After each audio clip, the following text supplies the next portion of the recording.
If you would have asked me 10 years ago what my retirement was going to look like, this isn't even close to what I thought and where I would be.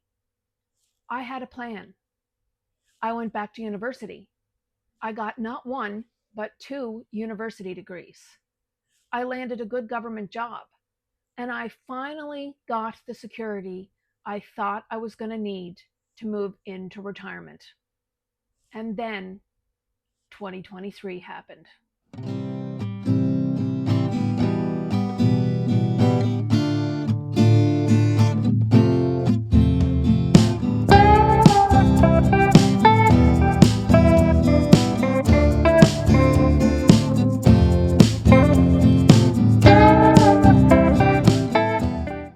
So let's go back to 2014 when I put my plan in place. In 2014, I had saved up a bunch of money and came to the realization I still had one child at home. And by the time 2022 came around, they were going to be turning 18, and I was going to be losing all of my child tax benefit and other government benefits you receive in Canada for having a child. And with that realization came with, oh my gosh, I'm not going to be able to afford to live once I lose all these benefits. And that's when the plan came into fruition. I decided I was going to go back to university and get a degree.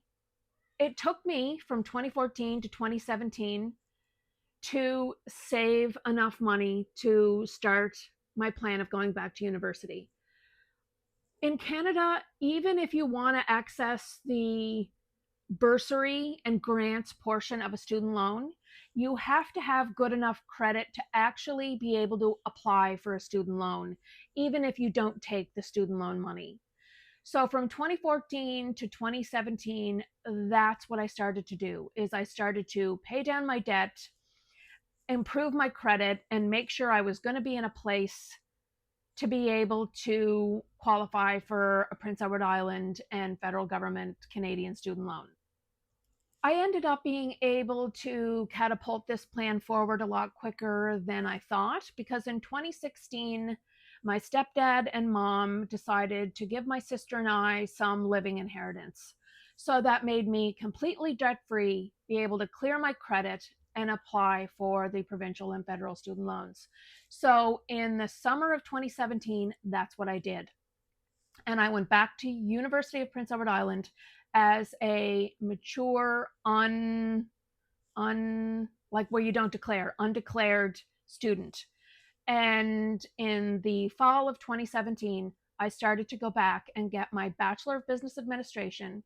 And what I had learned from a really good friend of mine who had graduated probably 20 years before is that you can get two degrees at the same time. So, because a lot of the same credits for a degree in public administration are the same courses that you take at UPEI for a Bachelor of Business Administration. Though that's what I did. I was on my path to be able to get not one, but two university degrees. So here I am, 50 years old, and back at university in the fall of 2017. What was university life like? I loved it. I mean, my first opportunity of going back to university was kind of short lived for so many reasons. But I think when you go back to university as a mature student, it's because you want to be there. It's because you have a plan and you are focused. And I really don't know how kids today at 18, 19 years old go back to university and take on all kinds of debt and know what they want to do for the rest of their lives. I'm 59. I still don't know what I want to do for the rest of my life. And that's exactly how I felt when I went back to university. But I had a plan for retirement to get my university degree or two, try and land a good government job, get a full government pension, retire by 65 or 70, and live the life. But that didn't go as planned. So now, as a mature student at UPEI, working towards two degrees, I thought I need to get a job to be able to work while I'm going to university. But obviously, when you're applying for student loans and grants and bursaries and you're going to school full time, it's really difficult to be able to work enough as a single adult that has a car payment, rent, or mortgage, food, insurance, all the bills. How are you going to live on a part time income? But then PEI, or my portion of Canada, ended up implementing that if you were able to work enough hours throughout the year, you could draw what was called employment insurance student benefits while you were attending school. So then you were allowed to work a minimum amount of hours and still get your student employment insurance benefits as long as you didn't go over the working hours threshold. And then you'd get your pay, your small pay from your employment, because you're only working maybe 8 or 10 hours a week. And you're still able to focus on university and your studies and doing really well. So I became across the what was called the FSWEP program. It's the Federal Government Student Work Experience Program or something like that. So I had applied, and by June of 2018, I had got an interview with the Department of Veterans Affairs. And I had served as a reservist with the Canadian Navy from like 2009 to 2013. So obviously that was on my benefit as well because I was actually considered a veteran. So I got the interview and I got the job. So in June of 2018, I started working in a student capacity with the Department of Veterans Affairs Canada. So in May of 2022, 5 years after going back to university, came graduation, where I graduated with my Bachelor of Business Administration degree and my public admin degrees. And since I had been working in a student capacity since June of 2018, I ended up getting rolled over into a permanent 2 year contract. Now, I wasn't a permanent employee, but I did have a 2 year contract, and that contract was going to renew every 2 years until I retired. But once you serve 3 years worked with the federal government, you do become what's called indeterminate. So once you are deemed indeterminate, you are with the federal government for your lifetime and will always have a job with them. You would have to really do something horrendous to really screw that opportunity up. So there I was, rolled over into an N1LA appeals officer position with Veterans Affairs Canada. It worked. I had it made. I went back. Now my plan was working. I went back to university. I got a good government job, graduated with 2 degrees, and now was on the path of financial independence and security and the perfect retirement. And then 2023 happened. In 2023, my life went to hell in a handbasket. And I'm not necessarily sure exactly what triggered it. I was diagnosed with adult ADHD. And by the time I had graduated with my 2 degrees, I really did feel probably incredibly overwhelmed because for 5 years, I was working, doing 2 degrees, and trying to maintain a household and still one child at home all by myself. And I'm not sure if it was menopause or being diagnosed with ADHD and, my ADHD symptoms and the part of my life and the lack of ability to focus and all of that stuff just came home to roost. I was also diagnosed and had diverticulosis and developed a diverticulitis infection in early of 2023. I then had to go see an OBGYN because the feminine part of me had developed polyps and I had bleeding. So I had to get those removed. And I had from my youth a lot of trauma. Working on a farm from 5 years old and growing up around a lot of men, let's just say there was a lot of things that happened that were very traumatizing to a human that also seemed to come home to roost and force my brain and my physical body to have to address what had happened to me. And then when I thought, okay, this isn't necessarily what I had planned for, my deterioration in health and everything coming home to roost. But to cap it all off, on December 8th of 2023, was in a car accident. And when I thought I could see the forest from the trees, definitely felt now like I was drowning without a life jacket. So, starting in 2023, finally, by the time of July of 2023 came around, I had to take a leave of absence from work. There was just no way my physical body and my brain was going to be able to let me be able to go to work every day, handle my health issues, and still just support myself and take care of myself and take care of not only my physical issues, but my mental health issues, as well as adjusting to ADHD in this aspect of my life and not realizing and how what a light bulb moment it was finding out that I had ADHD and how that contributed to a lot of things that happened in my younger years. I will link you a video that I did, a really vulnerable video about how I kind of got to where I'm at today. So I'll be sure to link that up above and in the description box below. And you can take a look at that really vulnerable video. And I really hope that you'll be kind whenever you watch that one as well.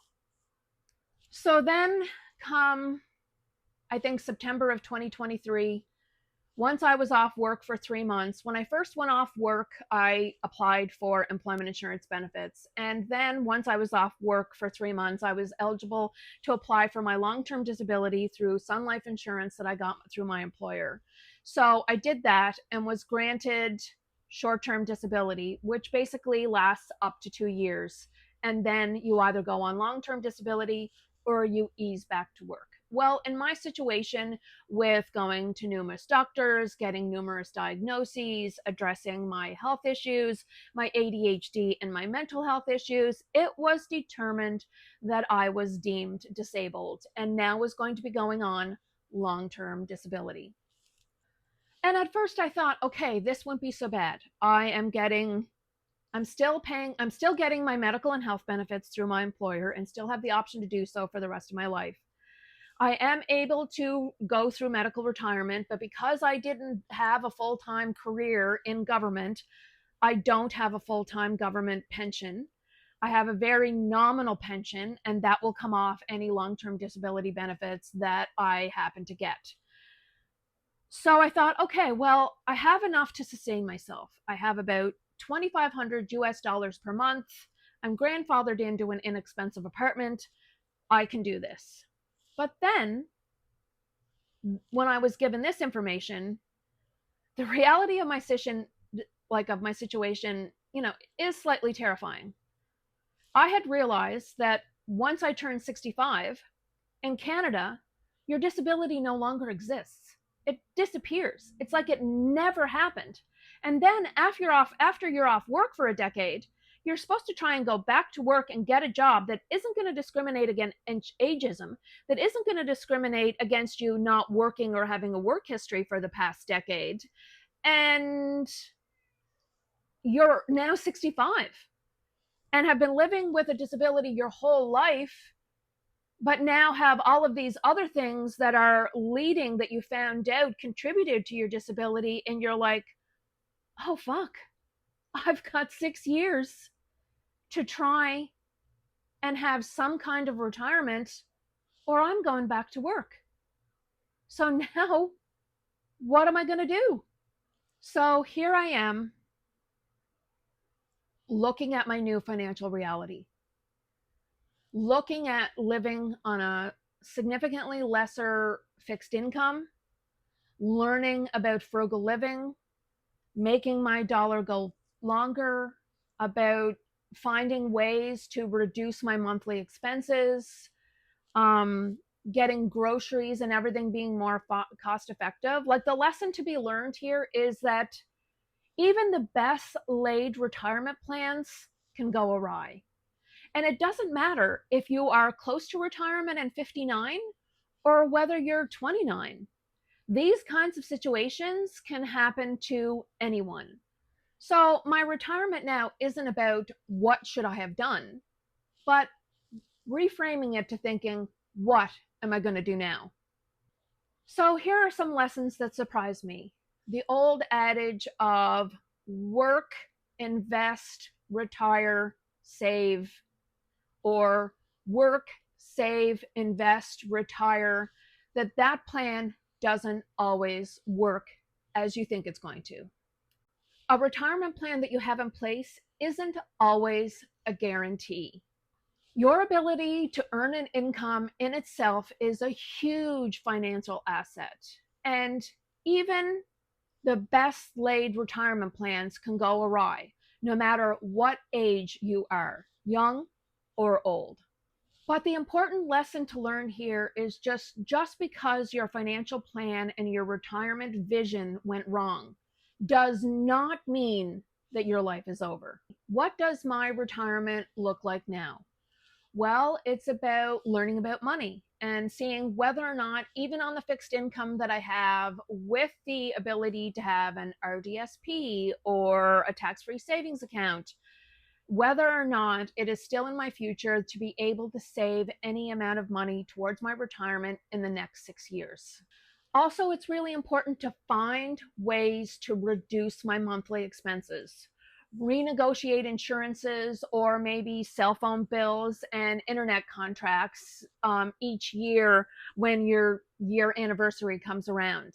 Maybe it's negotiating your car insurance and see if you can find or switch your car insurance and your tenant insurance if you bundle them together and have them at a much reduced cost.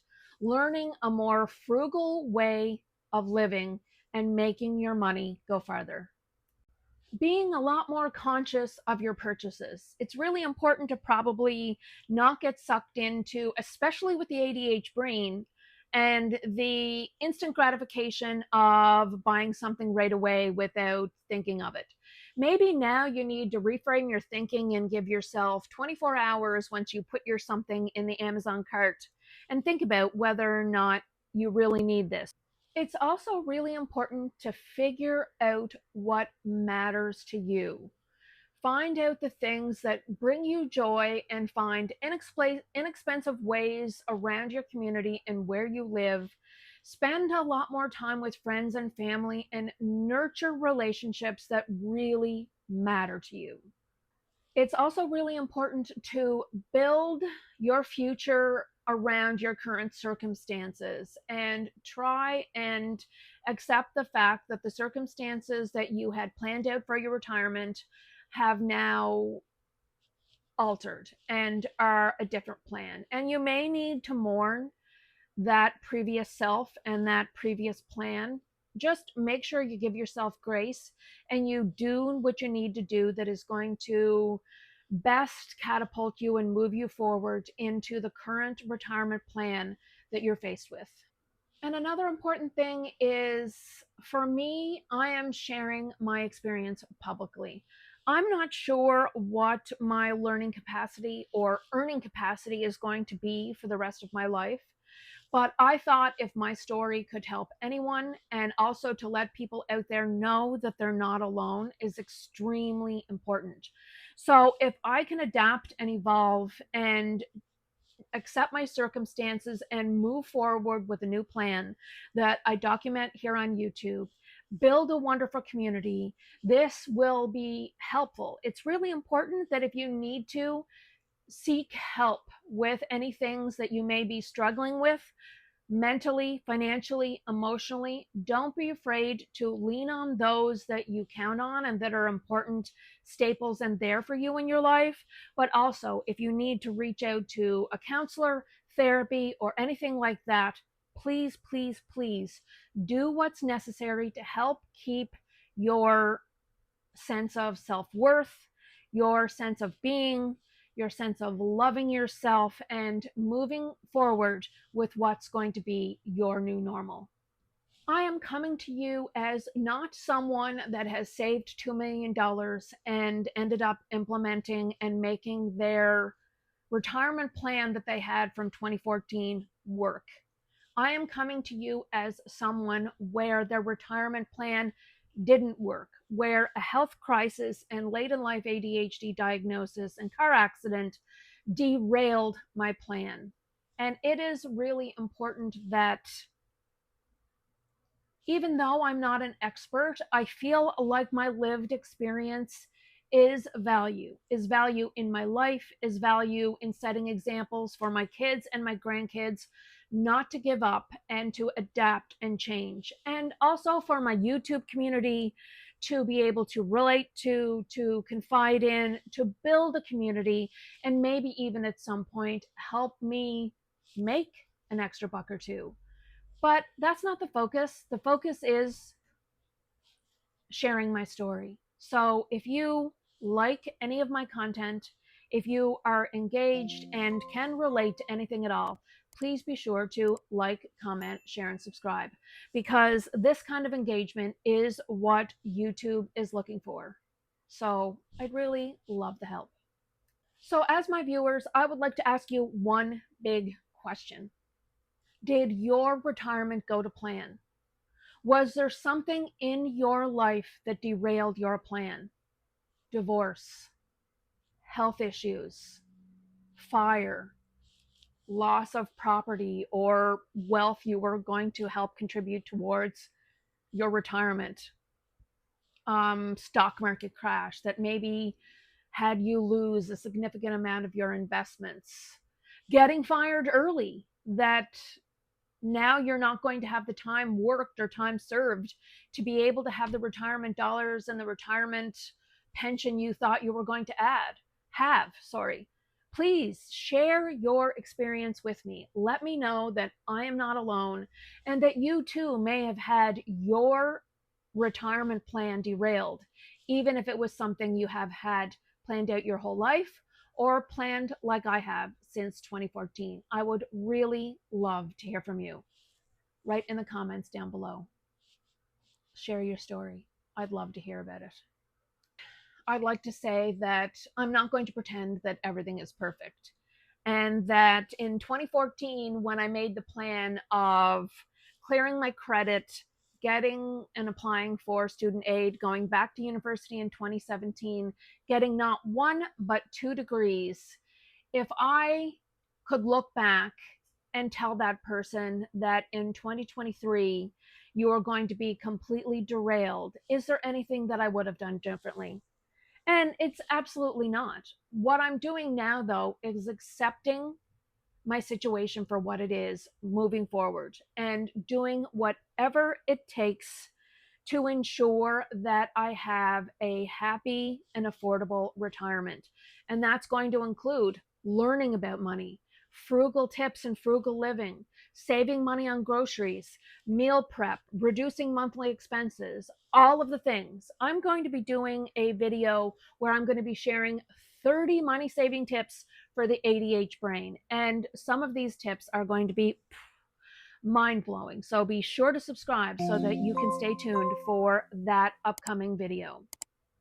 So if you happen to be 40, 50, 60 and have had your retirement plan derailed, please share it with me. I would love for us to unite and join as a community and be supportive of one another.